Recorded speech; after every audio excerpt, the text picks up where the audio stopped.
Chapter 5. Lord Nityananda's meeting with Gadadhar Das. One time, Lord Nityananda wanted to wear ornaments. As soon as he desired this, immediately, various kinds of valuable and enchanting ornaments appeared before him, made of silver, gold, and diamonds. Fortunate people brought these ornaments bedecked with jewels and corals. They also brought fine cloth and necklaces of pearls, which they gave to the Lord and offered him obeisances. Nityananda Prabhu decorated himself with this jewelry according to his own sweet will. He decorated his 2 hands with golden bangles and put 10 golden rings beset with jewels on his 10 fingers. He decorated his neck with various divine necklaces made of jewels, pearls, and corals. To please Lord Shiva, he took a string of Rudraksh and Khanda with gold and silver respectively and tied it on his neck. He prepared 2 beautiful golden earrings bedecked with pearls and put them on his ears. He decorated his lotus feet with silver ankle bells and put the most attractive rings on his toes. He dressed himself with various fine cloths of different colors, such as white, blue, and yellow. Dressed in this way, he appeared completely enchanting. He wore various garlands made of jasmine, Arabian jasmine, and champak flowers, which continuously swung on his broad chest. He applied sandalwood paste on his beautiful limbs. He adorned his head with a turban made of various fine cloths and decorated it with different colored flowers. The beauty of his most attractive face defeated the beauty of millions of moons. He always smiled and chanted the names of Hari. In whichever direction Nityananda Prabhu glanced, his lotus eyes sprinkled showers of Krishna Prem.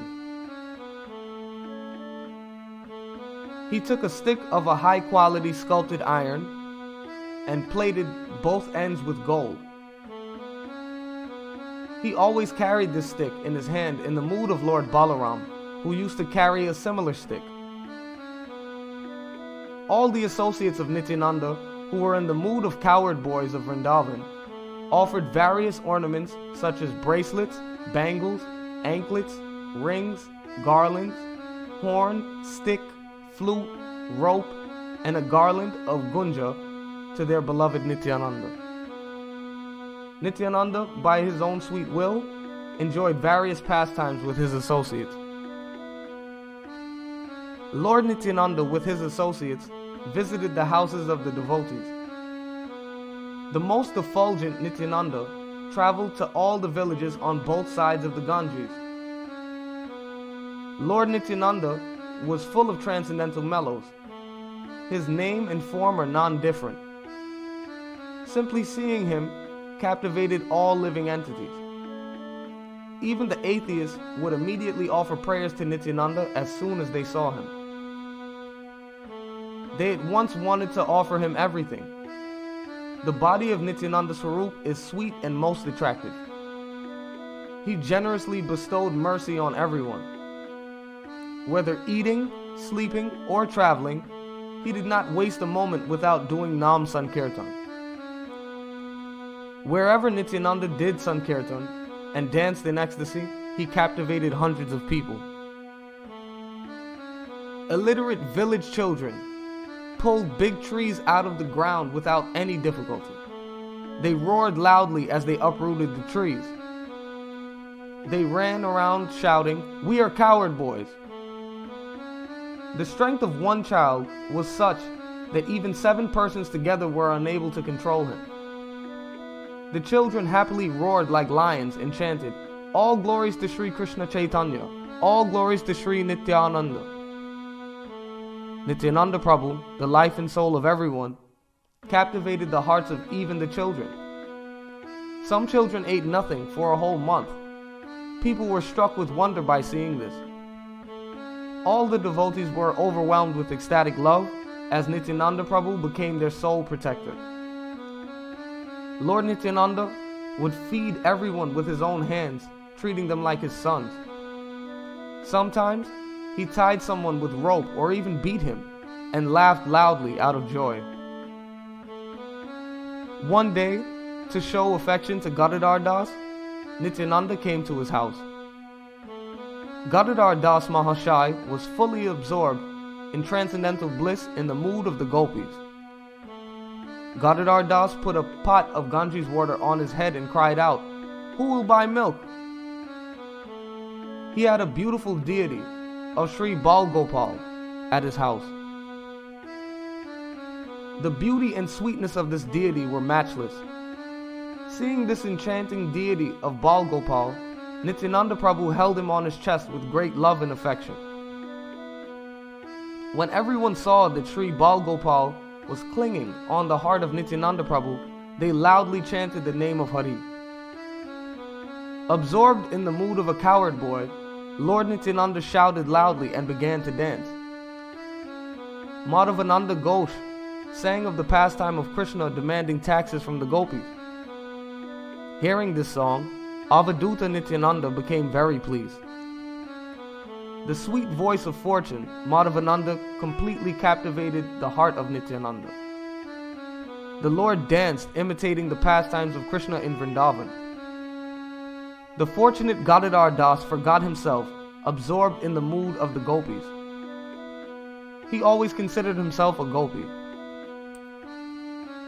Hearing the pastimes of Krishna in Vrindavan, Nityananda Prabhu danced so emotionally that it was beyond description. He matchlessly danced, exhibiting all the signs of ecstatic love and devotion. The movement of his dancing was equal to lightning. His legs and hands were most enchanting. How wonderfully he moved his eyes and smiled. The pastime of shaking his head was wonderful. He put his beautiful feet together and jumped up and down in a wonderful way. All the men and women floated in the happiness of Krishna Prem by the merciful glance of Nityananda. His merciful look was so intense that everyone forgot himself in spiritual bliss. By the mercy of Nityananda Prabhu, anyone and everyone easily achieved love and devotion aspired for by the sages and yogis.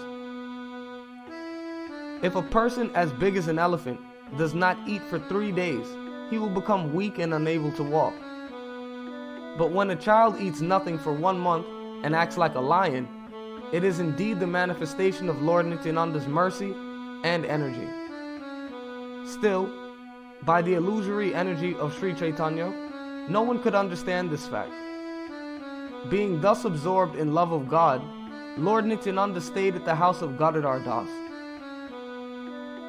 Gadadhar Das was fully entranced as he induced everyone to chant the name of Hari.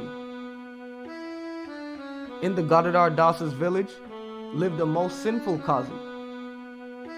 He was vehemently opposed to the chanting of the holy names of the Lord. Fully absorbed in spiritual bliss, Gadadhar Mahashai fearlessly went one night to the house of the Qazi, of whom everyone was afraid. Chanting the names of Hari, he entered into the Qazi's house. All the guards and the servants of the Qazi saw him there, but no one dared to come forward to speak to him. Gadadhar said, "Where is the Qazi? Chant the name of Krishna right now, or I'll tear off all of your heads." The Qazi came out of his room as angry as fire. Seeing Gadadhar Das, however, he became somewhat calm. The Qazi asked, "Gadadhar, why did you come here?" Gadadhar said, "I have something to tell you. Sri Chaitanya and Sri Nityananda Prabhu have appeared in this world and have made everyone chant the name of Hari. You're the only one who's not chanted the name of Hari yet. That's why I've come to you. Now chant the most auspicious holy names of Hari. They'll deliver you from all of your sins." By nature, the Qazi was the most envious person. However, he did not utter a word. Rather, he was stunned. The Qazi smiled and said, "Listen, Gadadhar, Tomorrow I'll chant the holy names of Hari, but today please go home. As soon as Gadadhar Das heard the name of Hari from the mouth of the Qazi, he was filled with ecstatic love. Why tomorrow? He said. You've just now chanted the name of Hari. Now no misfortune will ever fall on you because you've chanted the name of Hari. Saying this, Gadadhar Das became overwhelmed with ecstasy and began to dance and clap his hands. Later, Gadadhar Das returned home. Lord Nityananda resided in the body of Gadadhar Das. Such was the extraordinary glory of Gadadhar Das, who is counted among the associates of Lord Chaitanya. Gadadhar glanced mercifully towards the Qazi, whom the devotees avoided from a distance. He had forcibly converted Hindus into Muslims and was the most sinful person. But even a person as sinful as the Qazi gives up violence by the merciful association of devotees of Krishna. It is indeed a fact that even snakes, fire, or tigers do not threaten one who is absorbed in Krishna consciousness. By Nityananda Prabhu's mercy, his associates easily received the love and devotion desired by Lord Brahma and the attachment for Krishna aspired for by the gopis. O brothers, please worship the lotus feet of Nityananda Prabhu. It is by his mercy that one obtains the lotus feet of Sri Chaitanya. Accepting Sri Chaitanya and Nityananda Prabhu as my life and soul, I, Vrindavan Das, sing the glories of their lotus feet.